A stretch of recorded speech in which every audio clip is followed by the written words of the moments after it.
Good morning दोस्तों, आप लोगों का विद्या सेंटर में स्वागत है। आज मैं आपके लिए लाया हूँ जूलॉजी का जो आपका फोर्थ क्लास। और फोर्थ क्लास में आपका देखिए डाइजेस्टिव सिस्टम है। कल मैंने मस्कुलर सिस्टम करवाया था, ठीक है। आप लोगों का अच्छा खासा प्यार मिल रहा है, इसके लिए बहुत बहुत धन्यवाद। आप लोगों से आशा करते हैं कि ऐसे ही वीडियो को शुरू से लेकर लास्ट तक देखिए, जिससे आपका जो है हर एग्ज़ाम क्रैक हो जाए। क्योंकि ये खान सर का बहुत ही इम्पोर्टेंट नोट्स है, ठीक ना। इसमें आपको जो है बायोलॉजी का मैं पूरे पोर्शन में करवाऊँगा। और अगर आप लोगों का सहयोग रहा तो मैं जो है नेक्स्ट ही एक बहुत धमाकेदार एक मैराथन लाने वाला हूँ, क्योंकि सिविल कोर्ट का एग्ज़ाम होने वाला है, आप लोग जानते हैं। और सिविल कोर्ट के एग्ज़ाम में आपको बहुत बड़ा काम देगा वो। चलिए दोस्तों, स्टार्ट करते हैं आज की क्लास। देखिए डाइजेस्टिव सिस्टम की बात कर रहा।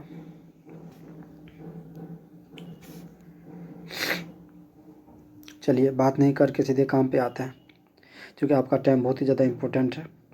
देखिए, वैसे अंग जो भोजन पचाने में सहायता करते हैं उन्हें क्या कहते हैं? सामूहिक रूप से पाचन तंत्र कहते हैं। जो ऐसे अंग हमारे भोजन पचाता है उसको हम लोग क्या कहते हैं?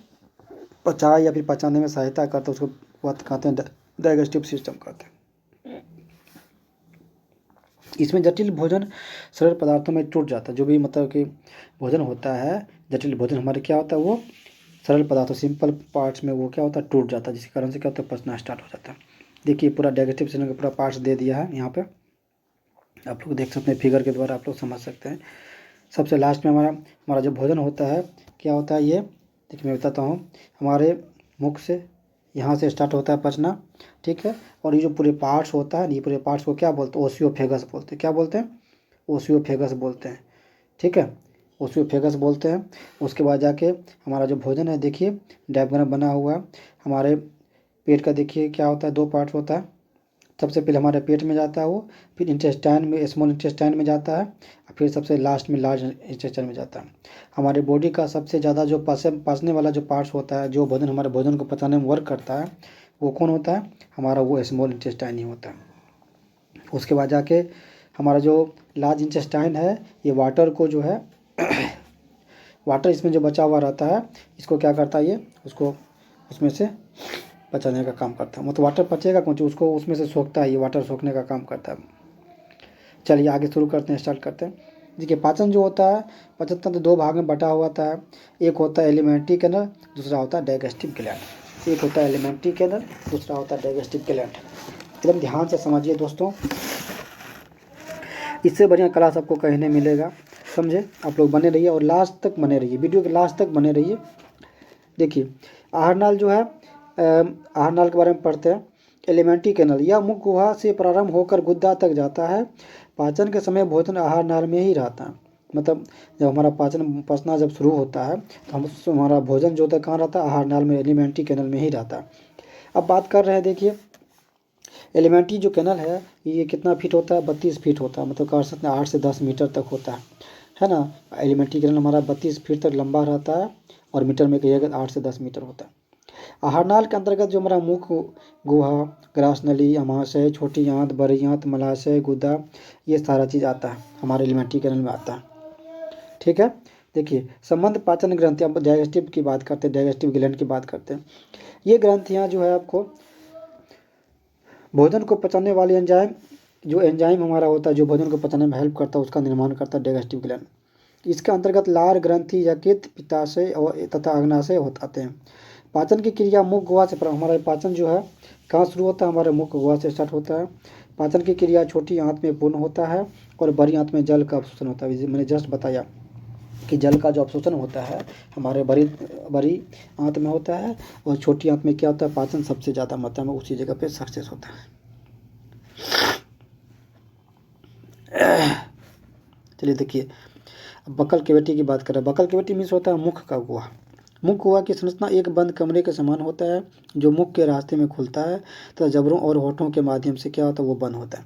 मनुष्य के दो जबड़ों में निचला जबड़ा गतिशील होता है। जो मनुष्य का जो जबड़ा होता है, दो जबड़ा जो होता है, निचला वाला जो जबड़ा होता है बहुत ही ज़्यादा एक्टिव वाला था, बहुत ज़्यादा गतिशील होता है। मुख गुहा के अंदर के ऊपरी वाले हिस्से को तालु कहते हैं, तथा पास लेटरल मांसल भाग को क्या कहते हैं? गाल कहते हैं। ये सब जानते हैं आप लोग। देखिए यूला एक मुलायम भी आकार की रचना है जो मुलायम तालुओं से नीचे की तरफ लटकी हुई आती है। पाचन मुख गुहा से प्रारंभ होता है, मतलब मुख से, हमारे मुंह से स्टार्ट होता है।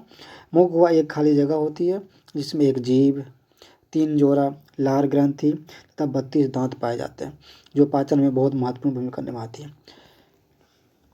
देखिए, हमारा जो मुख गुहा होता है एक खाली जगह होता है, उसमें एक जीभ रहता है, लेकिन 3 जोड़ी लार ग्रंथियाँ रहती है। याद रखिएगा इस चीज़ को, मेन पॉइंट सही है।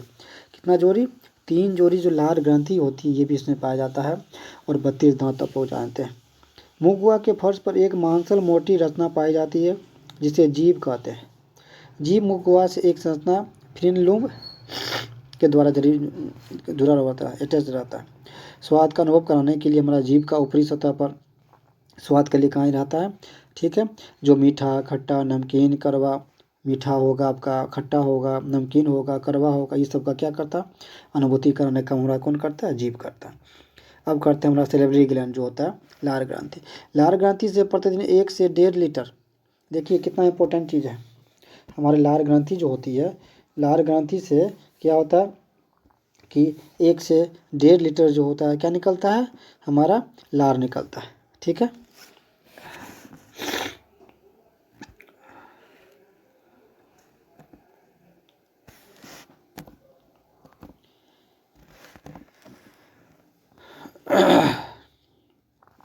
चलिए आगे देखिए, लार का जो पीएच वैल्यू होता है वो कितना होता है, लार का पीएच वैल्यू 6.8 होता है।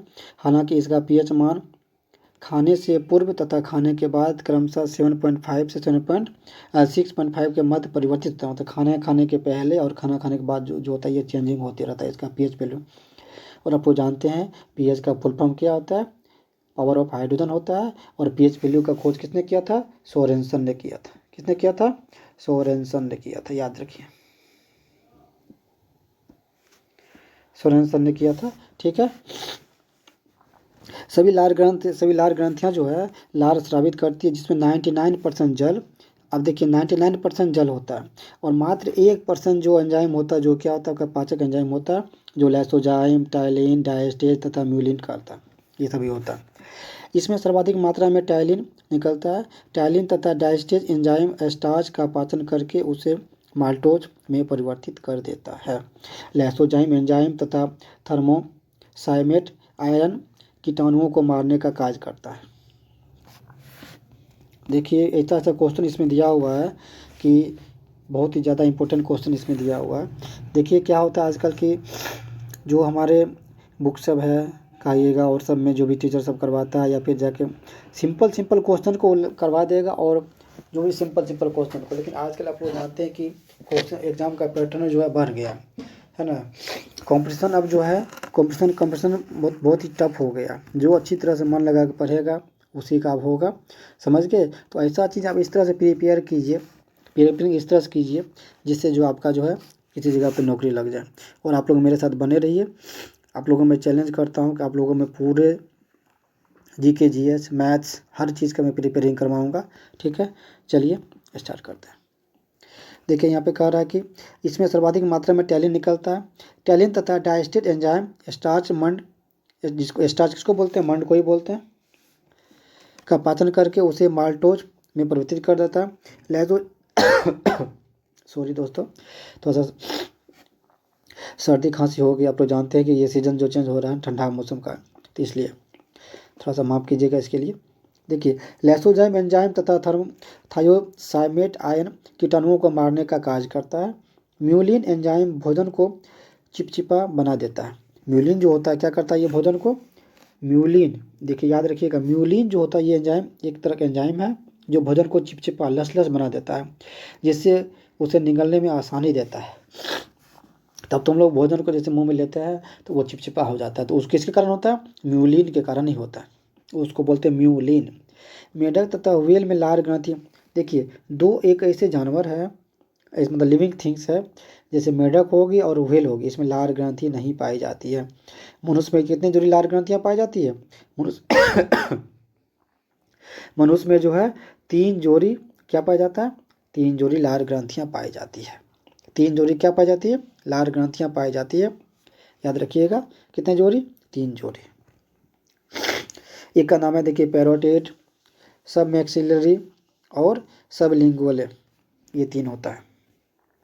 आगे देखिए, अब कह रहा है कि यहाँ पे प्रोटीड ग्लैंड। प्रोटीड ग्लैंड क्या होता है? देखिए, यह दोनों कानों के बीच जो है एक उपस्थित होता है। प्रोटीड ग्लैंड कहाँ होता है? दोनों कानों के, कान जो हमारा है दोनों कानों के बीच में जो है ये उपस्थित होता है। यह सबसे बड़ा लार ग्रंथि होता है, जिसको बोलते हैं अधोहनु बोलते हैं। जब पेरोटिड ग्रंथि, लार ग्रंथि विषाणु द्वारा संक्रमित हो जाते हैं तो उसमें सूजन आ जाती है, जिसे क्या कहते हैं? मम्स कहते हैं, जिसको गलसुआ कहते हैं। सांप में पेरोटिड ग्रंथि पॉइजन ग्लैंड का कार्य करती है। सांप में जो होता है, ये जो पेरोटिड ग्लैंड जो होता है ये एक पॉइजन का काम करता है। अधो मैक्सिला मतलब सब मैक्सिलरी ग्लैंड जो होता है, यह जबड़े के मध्य मैक्सिला अस्थि के दोनों ओर एक एक उपस्थित होते हैं, जो क्वार्टर नलिका द्वारा खुलती हैं। अब देखिए, अधोजिह्वा मतलब सब लिंगुअल ग्लैंड जो होता है, यह जीभ के दोनों ओर एक एक उपस्थित होते हैं, ठीक है, जो बर्थोलिन नलिका रिविनस नलिका द्वारा खुलती है। सबसे छोटी लार ग्रंथि, सबसे छोटी लार ग्रंथि कौन है? अधोजिह्वा है। और सबसे बड़ा कौन होता है? पेरोटिड ग्लैंड होता है। देखिए, दांत के बारे में दिया हुआ है। बोले ना दोस्तों, बहुत ही बढ़िया चीज़ नोट्स है, एकदम इतना इम्पोर्टेंट है कि देखिए जरा, आप लोग से बने रहिए, मैं सब करवाऊंगा।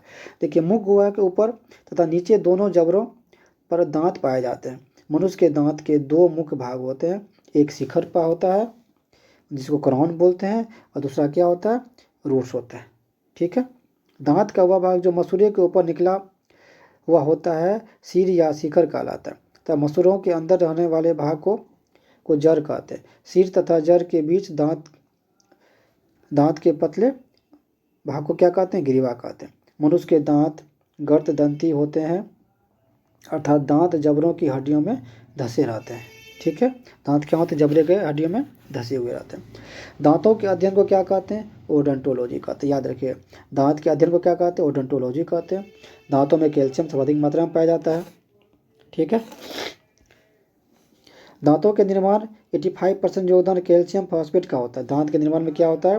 दांत के निर्माण में 85% क्या होता है? कैल्शियम फॉस्फेट का यूज होता है। 10% योगदान किसका होता है? CaCO3 कैल्शियम कार्बोनेट का होता है। और शेष भाग आपका कैल्शियम क्लोराइड बनता है, मतलब CaCl2 का बनता है।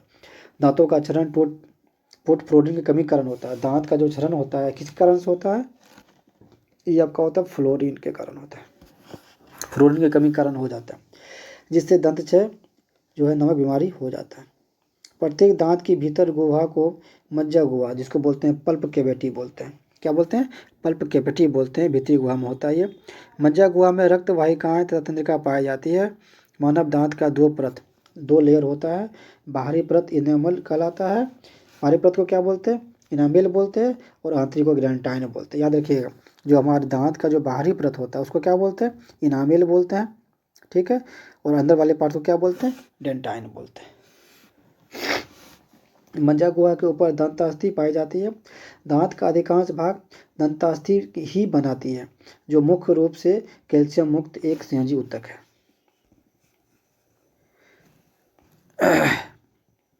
दांत की ऊपरी परत इनामेल होती है। इनामेल मानव शरीर का सबसे कठोर भाग होता है। इनामेल जो होता है मानव शरीर का सबसे कठोर भाग होता है। 98% कैल्शियम लवण का बना होता है, जिसे क्या कहते हैं? फ्लोरीन मजबूती प्रदान करता है। फ्लोरीन मजबूती प्रदान करता है। इनामेल दांतों की क्या करता है? रक्षा करता है। देखिए, द्विबार दंती मतलब डिफाइडोडेंट। वैसे दांत जो जीवन में 2 बार आते हैं उसको क्या कहते हैं? उसे क्या कहते हैं? डिफाइडोडेंट बोलते हैं। वैसे दांत जो हमारे जीवन में 2 बार आता है उसको क्या बोलते हैं? डिफाइडोडेंट बोलते हैं। शुरुआत में निकलने वाले दांत टूट जाते हैं और उनकी जगह पुनः नए दांत निकल आते हैं, जिसे दूध का दांत कहते हैं। और दूध का जो दांत होता है वो कितना होता है? 20 होता है, जो हमारे जीवन में 2 बार आता है। मतलब ये कह सकते हैं, अगर आपका दांत एक बार टूट भी गया दूसरी बार फिर आ जाएगा। अब देखिए, मोनोफाइडेंट एक बार दंती। वैसे दांत जो जीवन में एक बार ही आता है उसको क्या बोलते हैं? मोनोफाइडेंट बोलते हैं। अर्थात एक बार टूट जाने के बाद इनके जगह दूसरे दांत नहीं निकलते हैं, ठीक है, जिसको बोलते हैं परमानेंट टीथ बोलते हैं। और परमानेंट टीथ हमारे कितने होते हैं? 12 होते हैं। ये क्वेश्चन पूछा गया, इसलिए आप लोग ध्यान दीजिए ज़रा। परमानेंट टीथ कितने होते हैं? 12 होते हैं। और मिल्क टीथ कितने होते हैं? 12 होते हैं। मिल्क टीथ होते हैं 20 होते हैं। अब दांत की बात है, दांत कितने प्रकार के होते हैं? 4 प्रकार के होते हैं। एक होता है I for incisor, C for canine, और पीएम मतलब होता है प्री मोलर, एम फॉर क्या होता है? मोलर होता है। ठीक है, जिसको कीर्तनक बोलते हैं, रत्नक बोलते हैं, अग्र चवर्णक चवर्णक बोलते हैं। ठीक है, आगे देखिए, आप सबका एक्सप्लेन करते हैं, जरा ध्यान से दीजिए। देखिए, इंसीजर की बात करते हैं। जो इंसीजर है यह सबसे आगे की दांत होती है। इसे नोज टीथ कहते हैं। यह भोजन को काटने के काम में आता है और इसकी संख्या कितना होता है? 8 होता है। शाकाहारी जानवर में इंसीजर चौड़ा होता है। जो शाकाहारी होते हैं उनमें क्या होता है? चौड़ा होता है। ये कैनाइन की बात कर रहा है। इसे आयतीत भी कहते हैं। कैनाइन को आयतीत के नाम से जानते हैं। अब पूछा जाता है आयतीत किस दांत को कहा जाता है, तो कैनाइन को कहते हैं, रंध्रक को कहते हैं। ये नुकीला होता है, तो भोजन को चीरने फाड़ने में ये काम आता है। मानव में ये कितने होते हैं? 4 होता है। मांसाहारी में ज़्यादा मात्रा में कैनाइन होता है, क्योंकि ये नुकीला होता है और मांस को चीरने फाड़ने में काम देता है। प्रीमोलर की बात कर रहा है। इसे चिक टीथ कहते हैं। कहा जाएगा चिक टीथ किसको बोलते हैं? तो प्रीमोलर को चिक टीथ बोलते हैं। यह भोजन को चबाने का कार्य करता है। ठीक है, बच्चों में यह बिल्कुल भी नहीं, बच्चा में नहीं पाया जाता है। और इसका जो टोटल जो संख्या होता है मानव में कितना होता है? 8 होता है। मोलर की बात करता है। इसे विजडम टीथ कहते हैं। मतलब विजडम टीथ किसको बोलते हैं? मोलर को बोलते हैं। विजडम टीथ मोलर को बोलते हैं। इसका भी कार्य जो है भोजन को चबाता है। ठीक है, इसका कार्य क्या होता है? भोजन को चबाने का काम करता है। बच्चों में अंतिम मोलर जो होता है नहीं पाया जाता है। वैक्स में इसकी संख्या कितना होता है? 12 होता है। ठीक है, अर्थात ये चारों प्रकार में सर्वाधिक संख्या में मोलर पाया जाता है। मोलर देखिए कितना, फिर से रिपीट कीजिए। इंसीजर आपका 8 पाया जाता है, कैनाइन आपका 4 होता है, प्रीमोलर आपका 8 होता है, और मोलर कितना होता है? 12 होता है। बच्चों में प्रीमोलर का पूर्णतः अभाव होता है तथा अंतिम मोलर नहीं पाया जाता है। याद रखिएगा इस चीज़ को। बच्चों में कुल 20 दांत टूटने के बाद दोबारा निकलते हैं। इस 20 दांत को दूध के दांत कहते हैं, जिसको मिल्क टीथ के नाम से जाना जाता है। दूध के दांत 12 वर्ष की अवस्था तक, देखिए पूछा जाता है क्वेश्चन कि कितने वर्ष की अवस्था तक दूध के दांत जो होता है पूर्णतः टूट चुके होते हैं। तो जो 12 साल का होता है ना, 12 साल तक जो होता है ये दूध मिल्क टीथ जो होता है टूट जाता है और दोबारा नए दांत निकलना प्रारंभ हो जाता है। इस प्रकार मानव जीवन में 32 कितना दांत होते हैं? 52 दांत होते हैं। पहले 32 होता है, उसके बाद जाकर 20 दांत जो होता है दोबारा से रिपीट हो जाता है, कह सकते हैं। उसके जीवन में टोटल कितने दांत आता है? 52 दांत होता है। ये क्वेश्चन पूछा गया मेंस में, यूपीएससी मेंस में पूछा गया कि मानव जीवन में दांत जो है कितना होता है। क्यों? तो यह होता है 20 में, ऑप्शन में 20 भी दिया हुआ था, 32 भी दिया हुआ था, 12 भी दिया हुआ था और 52 भी दिया हुआ था। तो आपका आंसर कितना होगा? 52 होगा। ठीक है, क्योंकि 20 दांत तो 2 बार आपका आता है, समझ गए, और 12 दांत आपका परमानेंट होता है। इसलिए आपका टोटल कितना हो गया? 52 दांत जो हो गया आपका, उसके हम लोगों के जीवन में आता है, एक ह्यूमन के जीवन में आता है। कर पक्षियों के चोंच दांत का ही रूपांतरित रूप है। देखिए कितना बढ़िया चीज़ दिया हुआ कि पक्षियों के जो दांत होते हैं, पक्षियों के चोंच जो होते हैं, है ना, पक्षियों के चोंच दांत का ही एक रूपांतरित रूप होता है। उसका जो चोंच किसका रूप है? एक दांत का एक रूपांतरित रूप है। हाथी का बाहर निकला दांत उसके ऊपरी जबड़े का सेकंड इंसिजर होता है। और देखिए फॉर्मूला दिया हुआ है दांत के निकालने का, ICPM M by ICPM M होता है, मतलब 21-23 बाई 21-23 होता है। याद रखिएगा, हम लोगों में जो बड़े आदमी होते हैं उसमें होता है 21-23 बाई 21-23 होता है। ठीक है, और बच्चा में कितना होता है? 21-02 होता है। ठीक है, आप लोग कहिएगा सर इसका मतलब क्या हुआ? देखिए, मतलब 2 दांत ऊपर है, 2 दांत नीचे होगा, कितना हो गया? 4 हो गया। ठीक है, 4। फिर देखिए 1 दांत ऊपर 1 दांत नीचे होगी भी दांत है, 2 ऊपर 2 नीचे, 3 ऊपर 3 नीचे। ठीक है, ये आपको समझ जाइएगा। देखिए, कला के दंत सूत्र द्वारा दांतों का 1/4 भाग ही दिखाया जाता है। जानवरों में ऊपरी जबड़ा में दांत नहीं होता है। देखिए कितना बढ़िया चीज़ है। जो भी जानवर होते हैं, जानवर के ऊपरी जबड़े में दांत नहीं पाया जाता है। ठीक है, जो भी स्तनधारी में सर्वाधिक दांत सुअर तथा घोड़ा में होता है, जिनकी संख्या कितना होता है? 44 होता है। पूछा जाएगा सबसे ज़्यादा दांत जो है किस स्तनपायी में पाया जाता है, तो सूअर में भी होता है और घोड़ा में भी होता है, जिसमें होता है 44 होता है, और सूअर में भी 44 होता है और घोड़ा में भी कितना होता है? 44 होता है। मच्छर में 47 दांत होते हैं। मच्छर को कितना दांत होता है? 47 होता है, जबकि गाय और भेड़ में कितना होता है? 32 ही होता है। हम लोगों को जितना दांत होता है उतना दांत कितना होता है? गाय में भी होता है, भेड़ में भी होता है, ठीक है। लेकिन पूछा जाएगा कि मच्छर को कितना दांत होता है? मच्छर को 47 दांत होता है, मतलब कि 50 में 3 कम होता है। चलिए ग्रास नली की बात करते हैं। यह मुख गुहा को अमाशय से जोड़ने का कार्य करता है। यह एक लंबी नली के समान होती है जो लार में मिले हुए भोजन को निगल द्वारा प्राप्त करती है। इसमें कोई भी पाचन की क्रिया नहीं होता। मनुष्य में यह 10 इंच लंबा होता है। मनुष्य में कितना लंबा होता है? मनुष्य में यह जो है कह सकते हैं 10 इंच जो होता है ये लंबा होता है, जबकि जिराफ में यह सर्वाधिक लंबा होता है। लंबी गर्दन के कारण लंबा होता है इसका। हम लोग ग्रास नली की बात कर रहे हैं, मतलब ओसियोफेगस की बात कर रहे हैं, याद रखिए। हमारे बॉडी में 10 इंच लंबा होता है, ठीक है। और देखिए क्या करा, पेरिस्टोलसिस मतलब कि कर्माकुंचन के कारण भोजन ग्रास नली में से अमाशय में पहुंचता है। ग्रास नली व अमाशय के बीच एक वॉल्व एस्फिंक्टर पर पाया जाता है जो भोजन को वापस ग्रास नली में जाने से रोकता है। दोस्तों कैसा लग रहा है आप लोगों को क्लास? ज़रा कमेंट करके ज़रूर बताइएगा, ठीक है। आज इसको हम ख़त्म करेंगे। हर हाल में सिर्फ आप लोग लास्ट तक बने रहिए, ठीक है। डाइजेस्टिव सिस्टम थोड़ा सा लंबा चैप्टर होता है, ठीक है, इसलिए आप लोग बने रहिए। चलिए आगे देखिए, आमाशय की बात कर रहा है, मतलब स्टमक की बात कर रहा है। यह थैलीनुमा आकृति होती है जो भोजन को संग्रहित करने तथा पचाने दोनों का कार्य करती है। यह आहार नाल की सबसे चौड़ा भाग होता है। आहार नाल का जो सबसे चौड़ा भाग होता है कौन होता है? ये आपका आमाशय ही होता है। यह भोजन को लगभग 4 घंटे रोक कर रखता है। भोजन को 4 घंटे रखकर कौन रोकता है? आमाशय, हमारा स्टमक ही रोकता है। इसकी आंतरिक दीवारें म्यूकोसा की बनी होती है। हमारे स्टमक जो होती है, स्टमक का जो आंतरिक भाग होता है वो म्यूकोसा का बना होता है। आमाशय 3 भागों में बटा होता है। अग्रभाग में कार्डियक होता है, मध्य भाग में फाउंडिक होता है और पश्च भाग में क्या होता है? पाइलोरिक होता है। देखिए यहाँ फिगर दे दिया है। अब देखिए कार्डियक में HCl निकलता है जो टैलिन के प्रभाव को समाप्त करता है और कीटाणुओं को मार देता है। यह भोजन को अम्लीय बना देता है और एंजाइम की क्रियाशीलता को बढ़ा देता है। मतलब कह सकते हैं HCl का मतलब क्या होता है? हाइड्रोक्लोरिक एसिड होता है, जो हमारे लिए भोजन के लिए बहुत ही ज़्यादा भोजन को पचाने में बहुत ज़्यादा कौन करता है? हेल्प करता है HCl।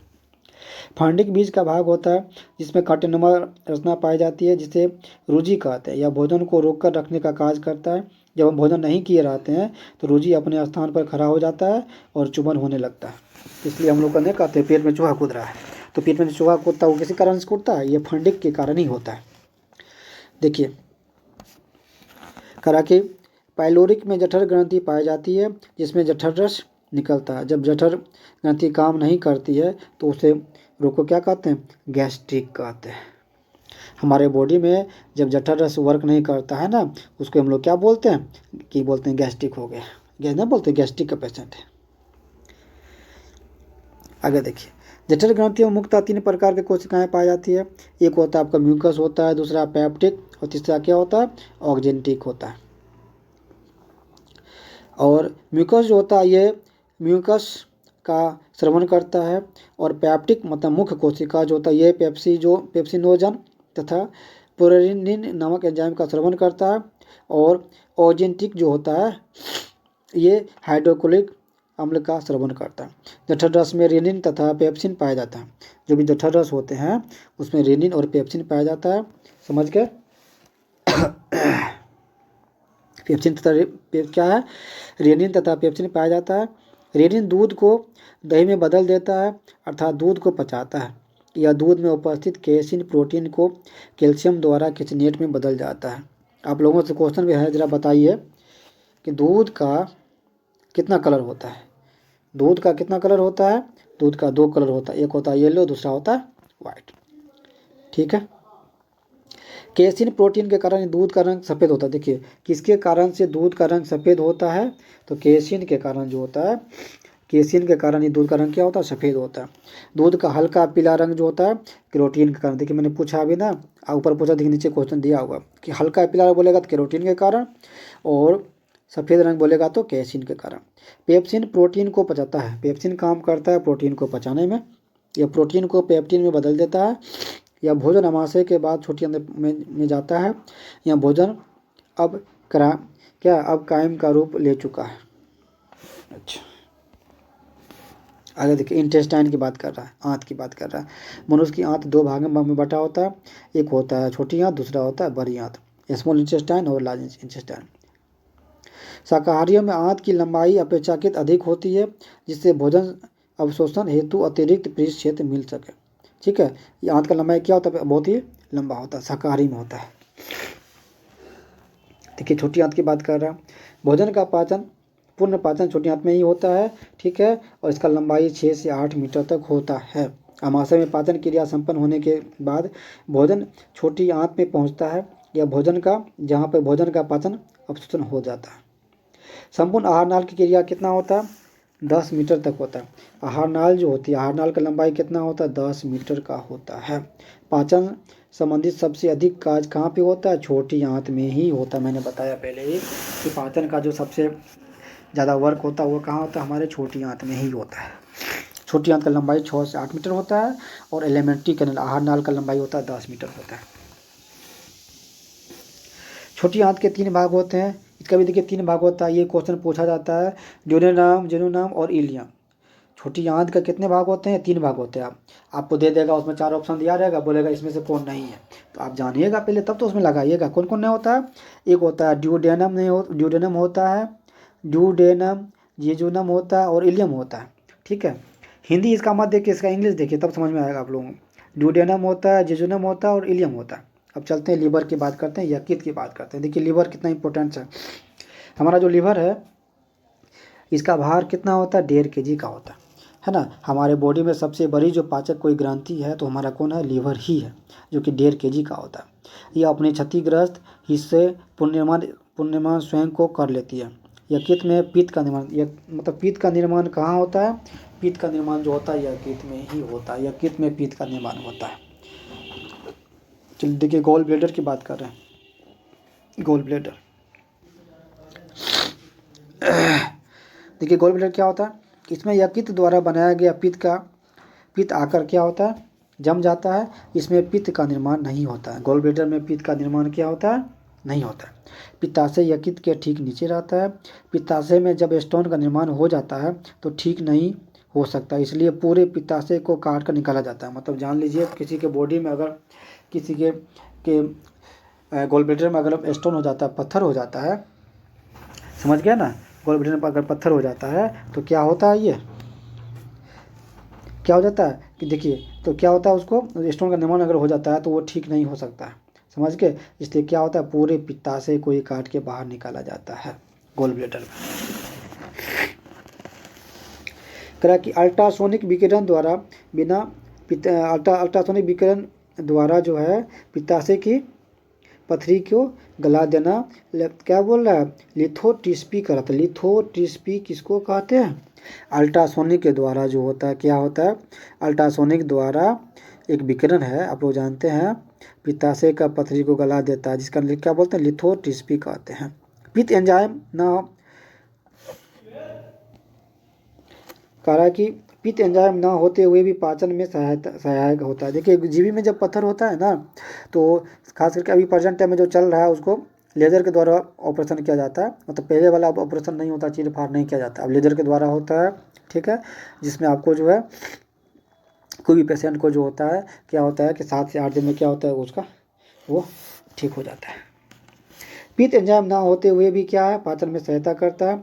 पित्त रस गाढ़ा हल्के रंग का होता है। पित्त कैसा होता है, पित्त गाढ़ा हल्के पीले रंग का होता है।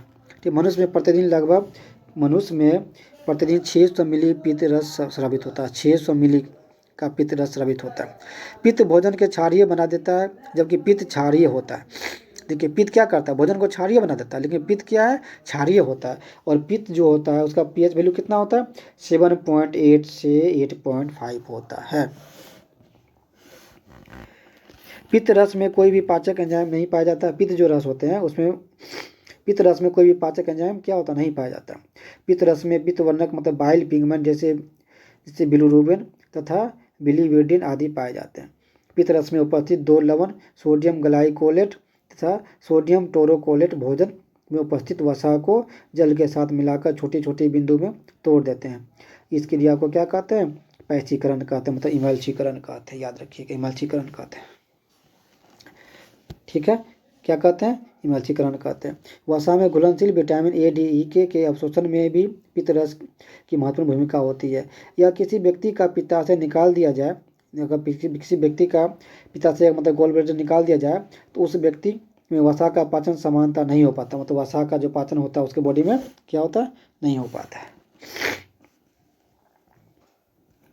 देखिए यहाँ पे फिगर बना के फिगर दिखाया गया है। ठीक है, सब हमारा दिखा है। पित्ताशय देखिए, जीबी हमारा गोल ब्लैडर कहाँ पे? देखिए यहाँ पे देख सकते हैं फिगर को।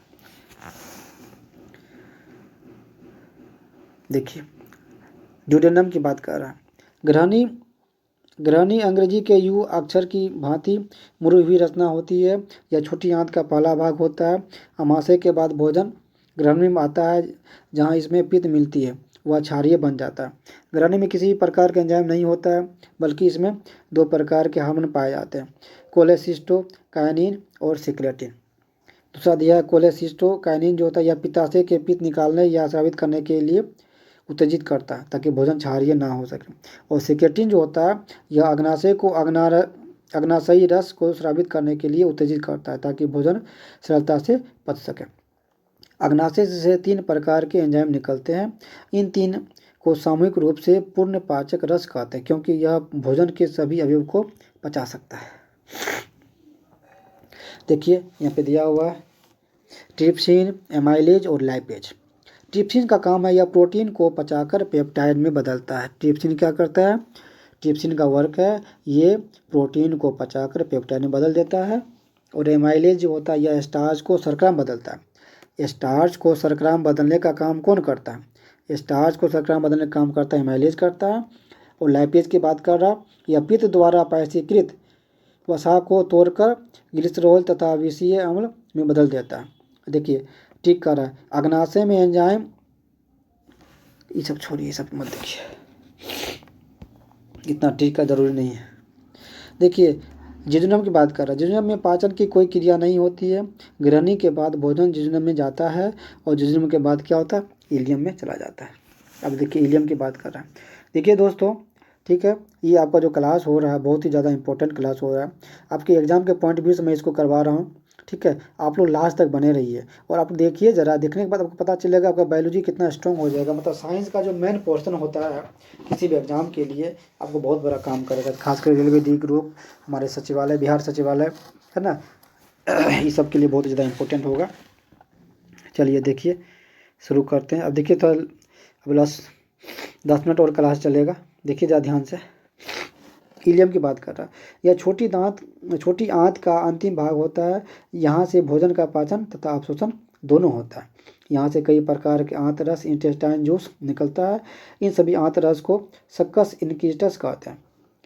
अब ये देखिए निम्नलिखित एंजाइम पाए जाते हैं। देखिए इरेप्सिन होता है, लैपेज होता है, माल्टेज होता है, सुक्रेज होता है और लैक्टेज होता है। सबसे पहले हम जानेंगे इरेप्सिन के बारे में। इरेप्सिन देखिए क्या होता है, कौन एंजाइम होता है? यह प्रोटीन के पचाता है। तो प्रोटीन को पचाने में कौन काम करता है? इरेप्सिन करता है। यह प्रोटीन को अमीनो अम्ल में बदल देता है। यहाँ प्रोटीन का पाचन पूर्ण हो जाता है ना। लैपेज का रहा, यह वसा का पाचन करता है और वसा को ग्लिसरॉल में तथा वसीय अम्ल को बदल देता है। लैपेज काम क्या है? ये वसा को ग्लिसरॉल में बदल देता है। लैपेज जो होता है वसा को ग्लिसरॉल प्लस वसीय अम्ल में बदल देता है। माल्टेज जो होता है ये माल्टेज को पचाता है। सुक्रेज का काम है, सुक्रेज मतलब जिसको हम लोग चीनी कहते हैं उसको पचाता है। और लैक्टेज जो होता है ये लैक्टोज को पचाता है। छोटी आंत का अंतिम भाग इलियम में उंगली जैसी रचना पाई जाती है जिसे बिलाई कहते हैं।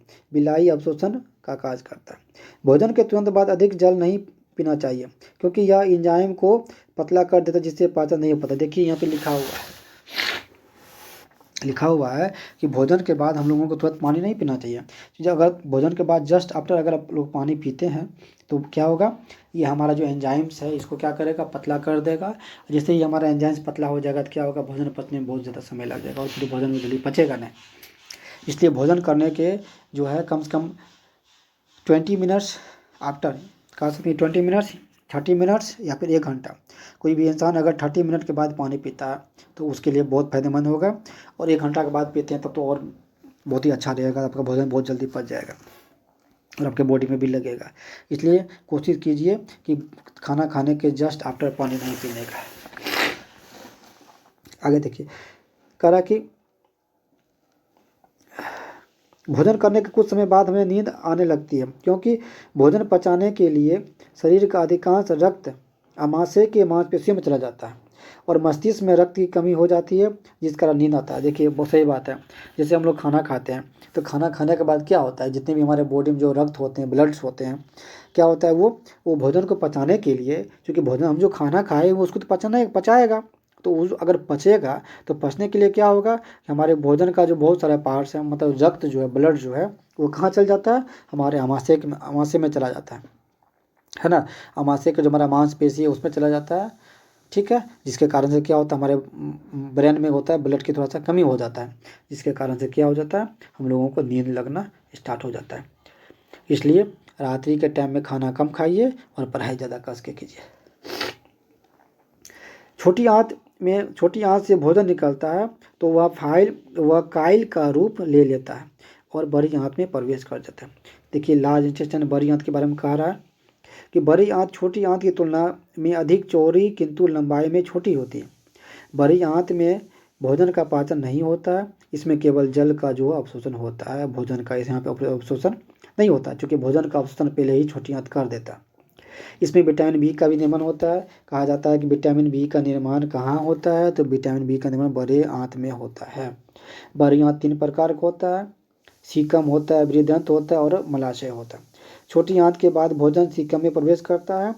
सीकम पेट में दाहिनी ओर होता है, हमारे पेट के दाहिनी ओर हमारा सीकम होता है, जिसके नीचे अपेंडिक्स पाया जाता है। अपेंडिक्स हमारे बॉडी में कहाँ पाया जाता है, हमारे अपेंडिक्स जो हमारे बॉडी में दाहिनी ओर पाया जाता है। बहुत आदमी कहते हैं कि अपेंडिक्स हमारे बॉडी में लेफ्ट की तरफ पाया जाता है। जी नहीं, लेफ्ट की तरफ नहीं पाया जाता है, हमारे बॉडी के राइट में पाया जाता है, हमारे पेट के राइट में पाया जाता है। अपेंडिक्स की बात करें, देखिए यह हमारे शरीर में एक अवशोषी अंग होता है। अपेंडिक्स हमारे बॉडी के अवशोषी अंग है। यह सेलुलोज को पचाता है। यह जानवरों का एक मुख्य अंग है। अपेंडिक्स जानवर का सबसे मुख्य अंग होता है। वैसे अंग को अवशोषी अंग कहते हैं जो शरीर में तो होता है किंतु काम नहीं करता। अवशोषी अंग मतलब होता है जो हमारे बॉडी में होता है लेकिन वर्क नहीं करता, उसको अवशोषी अंग कहते हैं, मतलब वेस्टिज कहते हैं। जैसे अपेंडिक्स हो गया, थर्ड मोलर हो गया, प्री मोलर हो गया, पिन्ना हो गया, कर्ण हो गया, पल हो गया, त्वचा के बाल हो गए, सब हमारा।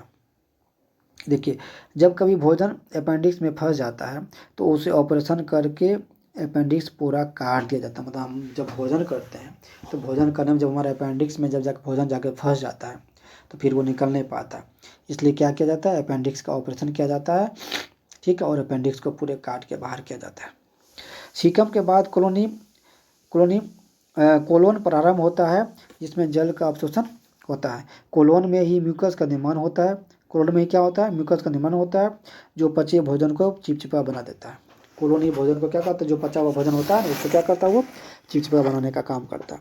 म्यूकस का निर्माण मलाशय रेक्टम में अवशिष्ट पदार्थ जमा रहता है और गुदा के द्वार बाहर निकल जाते हैं। देखिए यहाँ फिगर बना हुआ, लग रहा है कि सांप की तरह दिख रहा है।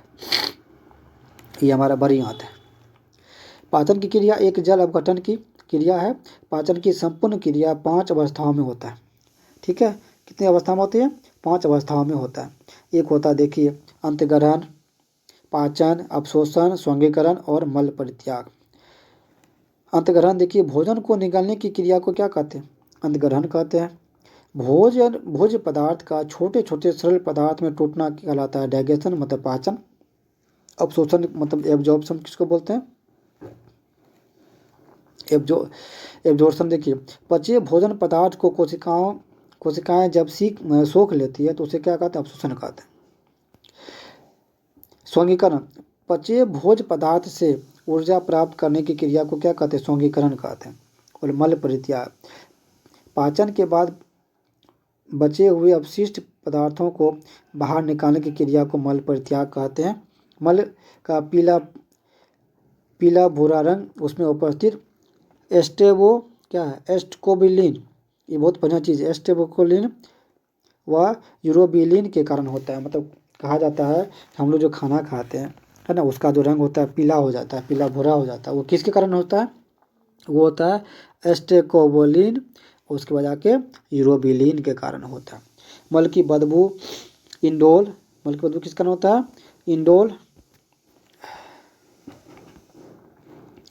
इंडोल व एस्केटोल नामक पदार्थ के कारण होता है। हमारा जो मल होता है वो जो महकता है वो इंडोल के कारण और एस्केटोल के कारण महकता है। और हमारा जो मल है उसका जो कलर कैसा होता है? पीला कलर, पीला भूरा होता है, वो एस्टेकोबिलिन और यूरोबिलिन के कारण होता है। अवशोषण के पश्चात सभी पोषक पदार्थ यकृत निवाहिका शिरा द्वारा यकृत में पहुंचती है, जहां उपापचय की क्रिया संपन्न होती है। अवशोषित पदार्थ शारीरिक पदार्थ में परिवर्तित कर दिए जाते हैं, जिसे सौंगीकरण कहते हैं, मतलब एसिमिलेशन कहते हैं। अब देखिए वन लाइनर क्वेश्चन है जो कि 1 पेज का है। इसके बाद क्लास को मैं स्टॉप कर दूंगा, ठीक है। चलिए देखिए, लार किसके पाचन में सहायता करता है? हमारे स्टार्च में सहायता करता है। वसा का पचन करने वाला लाइपेज नामक एंजाइम किस अंग द्वारा स्रावित होता है? तो यकृत द्वारा स्रावित होता है। लाइपेज द्वारा वसा के जलीय अपघटन के पश्चात क्या प्राप्त होता है? तो वसीय अम्ल और ग्लिसरीन रोल प्राप्त होता है। कौन सा पाचक हार्मोन छोटी आंत से स्रावित होता है? कौन सा पाचक हार्मोन जो है छोटी आंत से स्रावित होता है? ये होता है सिक्रेटिक के कारण। पित्त का संचयन कहाँ होता है?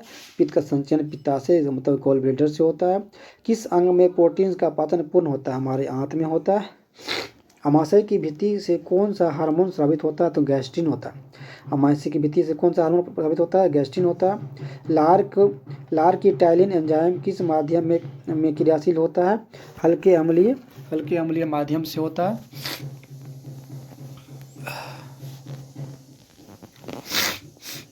अमाशय की दीवार का पेशीय संकोचन क्या कहलाता है? ये कर्माकुंचन कहलाता है। पाचन तंत्र के किस रस में कोलेस्ट्रॉल पाया जाता है? पित्त में पाया जाता है। कार्बोहाइड्रेट किस रूप में शरीर में संग्रहित होता है? ये ग्लाइकोजन के रूप में होता है कार्बोहाइड्रेट। अमाशय में भोजन के जीवाणु को कौन नष्ट करता है? ये HCl कर देता है। मानव शरीर के किस संरचना में कृमि रूप परिशेषिका पाई जाती है? हमारे बड़ी आंत में जो होता है ये पाया जाता है। मानव शरीर का वह अंग जो ग्लाइकोजन के रूप में कार्बोहाइड्रेट का भंडारण करता है वो कौन है? हमारा ये यकृत है। एक स्तनधारी में सबसे बड़ी ग्रंथि कौन होता है? ये हमारा यकृत ही होता है। और लार का पेज लोग जानते हैं 6.8 होता है। पीलिया में कौन सा अंग प्रभावित होता है? हमारा यकृत होता है। पीलिया मतलब जिसको कहते हैं हम लोग जॉन्डिस कहते हैं। पाचन क्रिया के समय आहार नाल में स्टार्च का अंतिम उत्पाद क्या होता है? ये हमारा ग्लूकोज होता है। कॉड मछली को यकृत तेल में कौन सा विटामिन प्रचुर मात्रा में पाया जाता है? मतलब विटामिन ए होता है। लैंगरहैंस की दीपिकाएँ किस अंग में उपस्थित होती है? ये अग्नाशय में होता है। मानव शरीर में किस एक अंग से हार्मोनों के साथ साथ पाचन एंजाइमों का भी स्रावन होता है? ये अग्नाशय होता है। जठर ग्रंथियाँ किस अंग में पाई जाती है? हमारे जठर ग्रंथियाँ हमारे कहाँ पाई जाती है? अमाशय में पाई जाता है। यकृत द्वारा किस प्रोटीन का संश्लेषण व संग्रह किया जाता है? फाइब्रिनोजन और प्रोथ्रोम्बिन के। मतलब करा कि यकृत द्वारा किस प्रोटीन का संश्लेषण व संग्रह किया जाता है? यकृत के द्वारा। ये प्रोटीन हमारा है फाइब्रिनोजन और प्रोथ्रोम्बिन होता है। यकृत में उपस्थित कौन सा पदार्थ मानव शरीर में रक्त को जमने से सहायता करता है? हमारा हेपेरिन जो होता है हमारे बॉडी में जो होता है क्या करता है? ये जमने नहीं देता ब्लड को। लंबे समय तक उपवास रखने का सर्वाधिक प्रभाव शरीर के किस अंग पर पड़ता है? हमारे किडनी पे पड़ता है। अगर आप लंबे दिनों तक अगर वो फास्टिंग में रहते हैं तो सबसे ज़्यादा प्रभाव हमारे किस पे पड़ता है? हमारे किडनी पे पड़ता है, वृक्क पे ही पड़ता है, उसी पे प्रेशर पड़ता है। तो मानव शरीर में पाचन का अधिकांश भाग किस अंग में समान होता है? हमारे छोटी आंत में होता है। मानव शरीर में छोटी आंत होता है अवशोषण के लिए। किस अंग के द्वारा रक्त से यूरिया पृथक किया जाता है? ये हमारे वृक्क के द्वारा। इंसुलिन में कौन सी धातु अवस्थित होती है? इंसुलिन में हमारा जस्ता होता है। तो दोस्तों ये जो आपका था मैंने क्या किया, डाइजेस्टिव जो पार्ट है, डाइजेस्टिव सिस्टम जो मैंने इसको ख़त्म किया। ठीक है। अब मैं नेक्स्ट क्लास में जो मैं आपका जो हूँ चैप्टर आपका जो है देख लेते हैं कौन चैप्टर है, इसको मैं फिर समाप्त करने का काम करूँगा, समझ गए। तो आप लोग लास्ट तक बने रहिए, ठीक ना। देखिए कितना इंपॉर्टेंट सब क्वेश्चन है जो आपको हर एग्ज़ाम में काम देगा। एक भी एग्ज़ाम नहीं है जिसमें आपको काम मतलब वर्क नहीं करेगा, सभी एग्ज़ाम में आपके लिए आपका बहुत ही ज़्यादा इंपॉर्टेंट होगा ये। अब चलेंगे रेस्पिरेटरी सिस्टम के लिए, है ना। कल की क्लास को स्टार्ट करेंगे और मिलते हैं नेक्स्ट क्लास में। चलिए, थैंक यू दोस्तों, क्लास को यहीं पे स्टॉप कर